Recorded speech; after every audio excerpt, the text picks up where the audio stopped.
মজা না? সকালে ঘুম থেকে উঠে বসে আছি, ঠিক এমন সময় একটা কল আসে। ফোনটা রিসিভ করলাম। রিসিভ করার পর শুনতে পেলাম যে আপনার জন্য একটা পার্সেল এসেছে, আপনি কোথা থেকে পার্সেল রিসিভ করবেন। আমি বললাম আমার ঠিকানা। তো বললো ঠিক আছে, আমি 15 থেকে 20 মিনিটের মধ্যে আসছি, আপনি একটু আসেন। Okay fine. এখন আমি ভাবছি যে পার্সেলটা কে পাঠাইল, আমি তো জানি না আচমকা একটা পার্সেল। তারপর যাই হোক, আমার ফোন দিয়েছে, মানে আমার নয় ঘটনা হয়েছে। তো সেইভাবে গেলাম পার্সেল আনতে। পার্সেলটা দেখার পর গেস করতে পারছি এটা কিসের পার্সেল। এটা আসলে বইয়ের পার্সেল। তো কে বই পাঠালো? তো যাই হোক, পার্সেলটা নিলাম, নিয়ে রুমে আসতাম। তো ভাবলাম একজন বই পাঠাইছে, ভালোবেসে। তো কেননা সেই বইয়ের ভিডিওটা করি, কী কী বই পাঠাইলেন। এই হলো সেই পার্সেল। এর মধ্যে রয়েছে বই, এরকম কী কী বই আছে এটাই দেখার বিষয়। চলুন একসাথে আনবক্স করি। এদিকে আমার হাতের সমস্যার কারণে আমি বাম হাত ইউজ করতে পারতেছি না, যার ফলে এখন আমার এক হাত দিয়েই এটা আনবক্সিং করতে হবে, তাই ভিডিওটা ঠিক মতো দেখাতে পারতেছে না। তো যাই হোক, আনবক্স করেছে।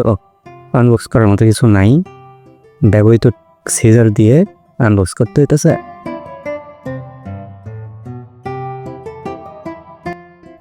এই হলো কাগজপত্র।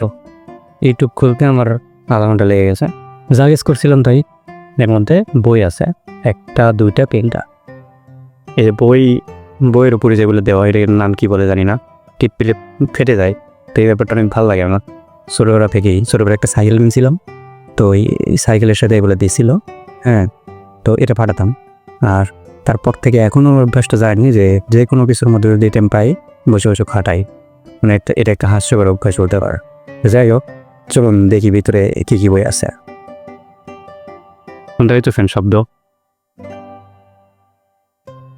মজা না?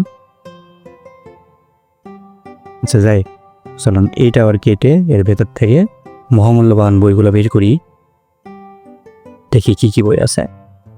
আমাদের এই যাই। যাক, ফাইনালি বই আনবক্সিং শেষ। এখন চলুন বইগুলোর নাম বলি, কী কী বই আমি দেখাই। প্রথমে পেয়ে যাচ্ছি দেবদাস।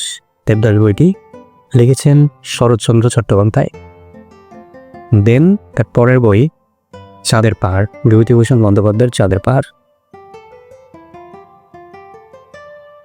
তারপর রয়েছে উইলিয়াম শেক্সপিয়ারের হ্যামলেট। ফার্স্ট অফ অল এই কি বইটা আমি কয়েকদিন ধরেই কিনবো করে ভাবতেছিলাম, বাট কেনা হয়ে উঠতেছে না। থ্যাঙ্কস এই বইটা পাঠানোর জন্য। বাকি বইগুলো অনেক সুন্দর বই, এগুলো পাঠানোর জন্য আপনাকে অসংখ্য ধন্যবাদ। আর পাঠাবেন, এভাবে বইটি পাঠাবেন, ভালো লাগে, খুশি হয়। আর তার নাম গোপন রাখার কথা বলা হয়েছিল বিধায় আমি তার নামটা বললাম না। তো তাকে অসংখ্য ধন্যবাদ। এর আগে আমার কাছে বই পাঠিয়েছিলেন, আবারও পাঠিয়েছেন। ওটা আসলে অনেক ভালো মানুষ।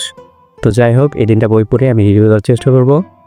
আমি আসলে ব্যক্তিগতভাবে আমি সমস্যার মধ্যে আছি, যার কারণে সময় হয়ে উঠতেছে না, অনেক কিছুই করতে পারতেছি না নিজের প্রবলেমের জন্য।